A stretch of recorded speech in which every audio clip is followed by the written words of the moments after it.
의뢰인의 행복만 생각합니다.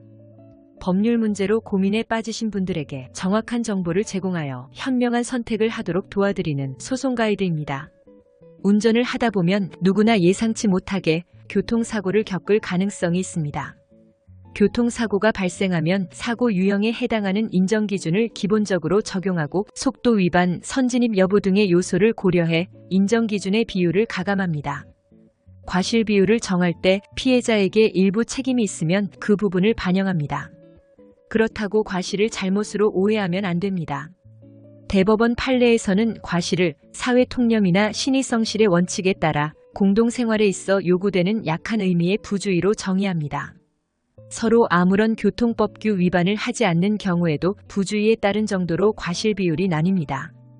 본인의 실수로 사고가 발생했다면 피해자에게 적절한 보상을 하는 것이 당연하지만 만약 사고의 원인이 보행자나 다른 차량의 잘못에 있다면 억울한 상황이 생길 수 있습니다.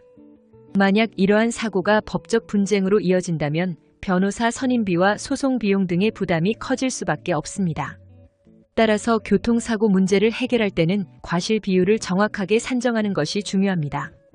과실 비율에 따라 처벌의 정도는 물론 손해배상액도 달라지기 때문에 이를 정확하게 따지는 것이 교통사고 처리 과정에서 매우 중요한 요소입니다. 과실 비율 산정 후 이의가 있을 경우 즉시 전문가의 도움을 받는 것이 좋습니다. 과실 비율은 교통사고 발생 시 어느 쪽의 잘못이 더 큰지를 판단하는 기준이 되며 과실 비율이 높은 측이 상대적으로 더 많은 치료비와 손해배상비를 부담하게 됩니다. 또한 과실 비율이 높은 측이 더 큰 책임을 지게 됩니다.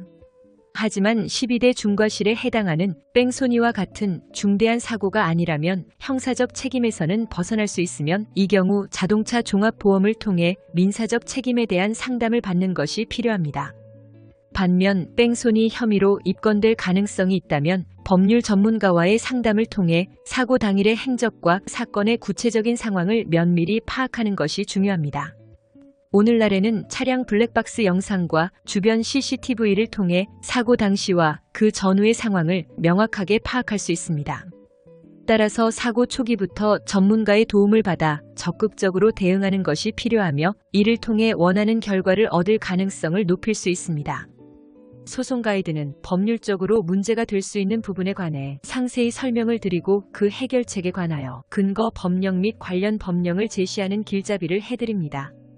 항상 노력하는 자세로 의뢰인의 이익을 최우선하는 모습을 보여드리겠습니다. 소송에 대한 자세한 상담을 원하신다면 변호사 상담 신청을 누르시고 더 많은 정보를 보고 싶으시다면 소송 가이드 카페를 방문하시면 됩니다. 내용이 마음에 드셨다면 구독과 좋아요, 알림 설정 부탁드립니다.